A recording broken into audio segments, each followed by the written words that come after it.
So we're going to build a little bit on what we learned last week. So Hope is going to take us through it.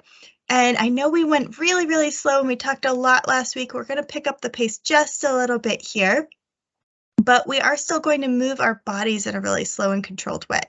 So when you're moving, please be respectful of your body as always. I'm sure you guys are all well aware of this, but everybody's body is at a different stage and a different mood, day to day, year to year, etc. So be kind to your body. If you ever need to take a little rest, a little break, shake it out and come back to it, you can absolutely do that. It is encouraged. And I also wanted to talk about moving slowly in terms of like physically moving slowly. So last time when we were moving our core, we physically moved very slowly. Everything was very slow and controlled. And I wanted to talk a little bit more about why and how we do that. So everybody go ahead. We're going to do a couple of high knees together. Hope, can you show us like a 3-second demo of what high knees are? She's going to have her hands out.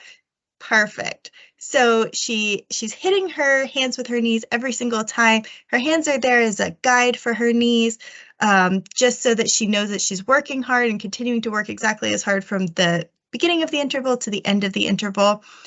So everybody go ahead. We're going to do a 10-second high knees with Hope here. 3, 2, 1, go! Beautiful. Feel how your core is moving. Try to be mentally aware here. Nice. Okay, take a break there. So feel how that felt on your core. And then we're going to do the slow and controlled version. So you can have your hands out in front of you, but we're going to set it up really nice. So like somebody has one of the hairs on the very top of your head and they are drawing you up, lengthening out through your spine.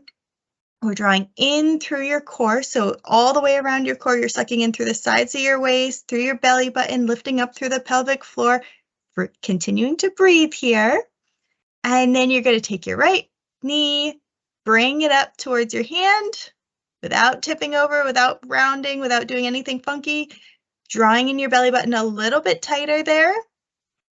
And then bringing your knee down, really slow count, 3, 2, 1, slow and controlled.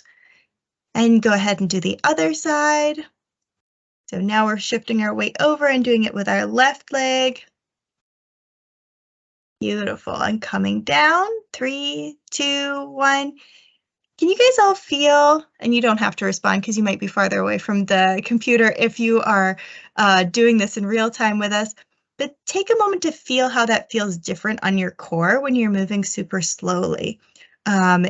When you're moving very quickly, it can feel fun, it can feel awesome, but when we're retraining our muscles to work in a very stable, controlled way, this is really powerful stuff to slow it way down so that our brain has time to catch up and help us control our body. All right, nicely done. Thanks for acting that out, Hope. It looks beautiful. And so now what we're going to do is we're going to continue this marching idea, but we're going to do it in a different position, and we're going to change through a few different positions as we go today to really challenge our core while we continue to engage and stabilize. As we talked last time, that engagement and that stabilization is really important, not only for, sports performance. It gives you more power, it gives you more stability, it gives you more a stronger base literally to work from, but it also has some aesthetic reasons that people might want to do it for a narrower waist, because we're engaging all those muscles that literally suck you in. When they're strong, they will keep you sucked in. So there are multiple reasons why you would do it. If you have aesthetic goals, I would also encourage you to choose some functional goals to really help you feel wonderful about yourself and be really proud of what your body's able to do. So now we're going to take this up into a standing crunch. So to do this, Hope, if able, and all of you, if able, are going to have your hands up by your head, either up by your ears or behind your head. You're going to aim for that really, really tall, beautiful posture, core drawn in tight, lifting up through the pelvic floor, almost like you're doing a Kegel.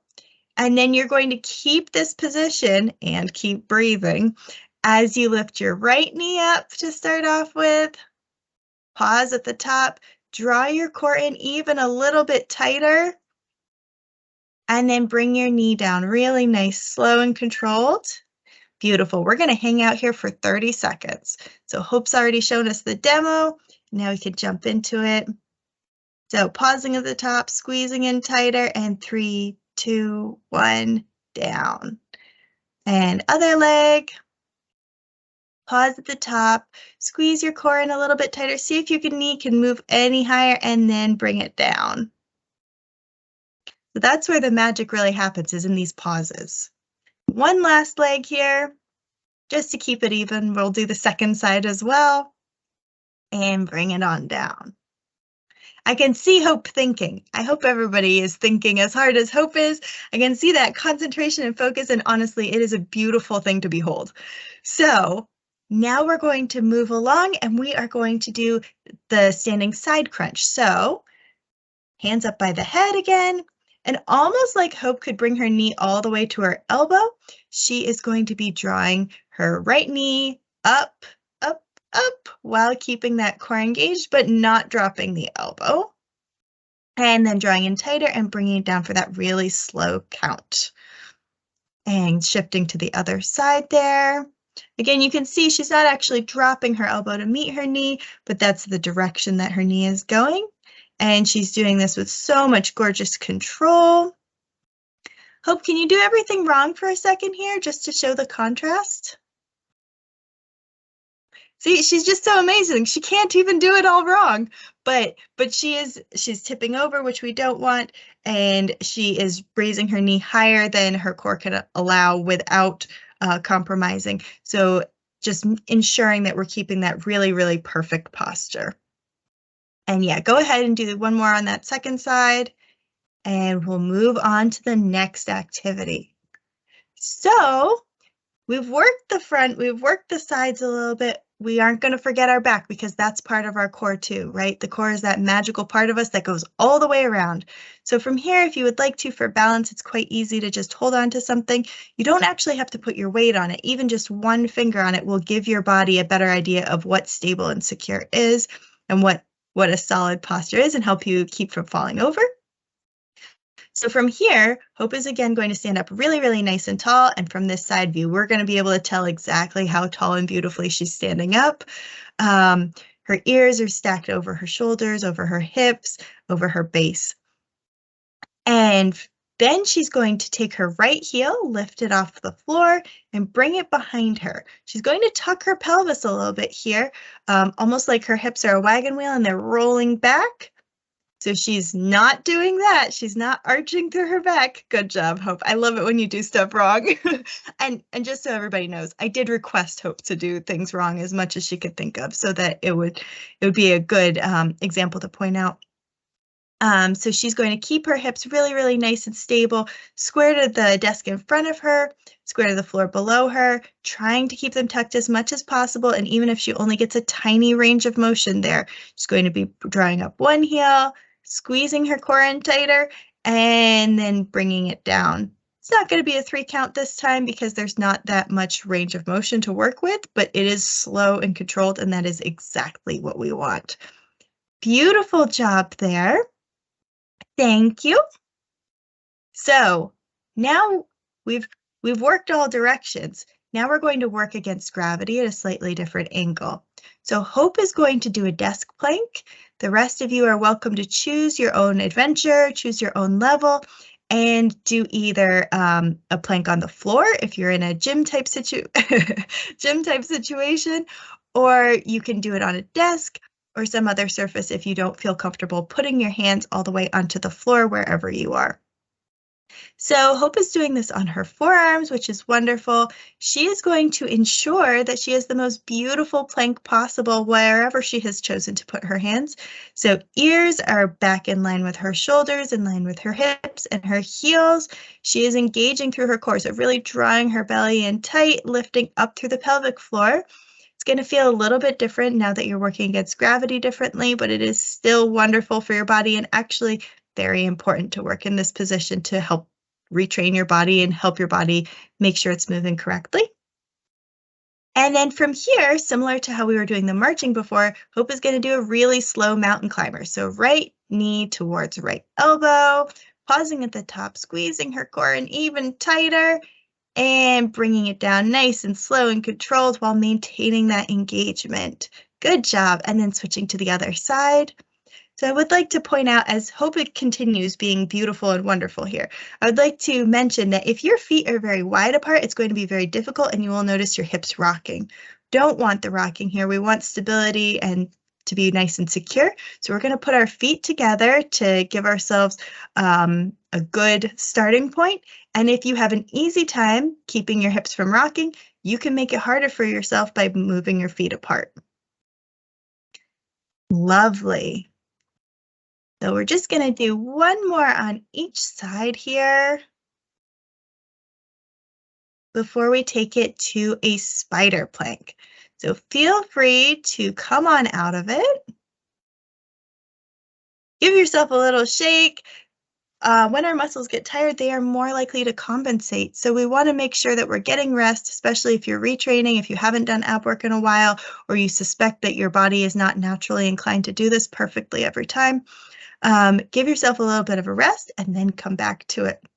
And now we're coming back into our plank, again, making sure it is the most most gorgeous plank possible. We're drawing in through our core, really pushing the floor away from us with our arms. And you can see Hope has that forearm plank, so she knows that her shoulders are externally rotated. If you are doing it up on your hands, you would want to make sure the crease of your elbow is pointing away from your body. Beautiful, beautiful demonstration, Hope. Thank you. So hopping down into that plank, we're now bringing your knee to the outside of your body. So almost like if you could kick yourself in the right ear with the right leg, that's the direction that we're going. And again, trying really hard to keep those hips super, super stable. Beautiful. So right knee comes up, pause at the top, squeeze everything in just a little bit tighter. Lift up through the pelvic floor and then bring your knee down. Check in with the back of your head, draw it back in line with the rest of your body. Beautiful adjustments, everybody. Nice. And we'll just do one more on each side. Wonderful. All right, so you can hop out of it, give yourself that little shake and a little rest, and then we're just going to do 30 seconds of side planks on each side, again, attending to our body and making sure that we have our core in tight here. So hopping down on that one side, bearing in mind that if your feet are, imagine that the bottom of my screen is the floor and my hands are my feet. If your feet are like this, it will be more stable and slightly easier for you than if your feet are stacked on top of each other.